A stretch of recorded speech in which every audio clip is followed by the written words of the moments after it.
தேனி மாவட்டத்தில் தொடர்ந்து தற்பொழுது மழை பெய்து வருவதால் முல்லை பெரியாற்றில் இருந்து வரக்கூடிய தண்ணீரின் அளவு அதிகரித்துள்ளது.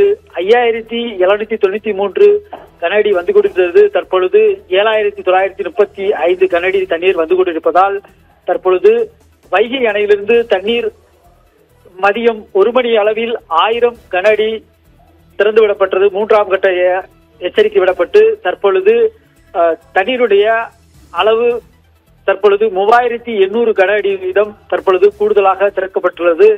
தொடர்ந்து தண்ணீரின் வரத்து அதிகரிக்க காரணத்தால் வைகை அணையிலிருந்து தண்ணீர் அதிக அளவில் திறந்துவிடப்பட்டுள்ளது. இதனால் 5 மாவட்ட மக்கள், கரையோரம் உள்ள மக்கள் எச்சரிக்கையாக இருக்க தொடர்ந்து பொதுப்பணித்துறையினர் மற்றும் மாவட்ட நிர்வாகம் தொடர்ந்து கோரிக்கை விடுத்து வருகின்றனர். குறிப்பாக மதுரை, தேனி, திண்டுக்கல், விருதுநகர், சிவகங்கை, ராமநாடு உள்ளிட்ட பகுதிகளைச் சேர்ந்த கரையோர மக்கள் பாதுகாப்பாக இருக்க அறிவுறுத்தப்பட்டுள்ளனர்.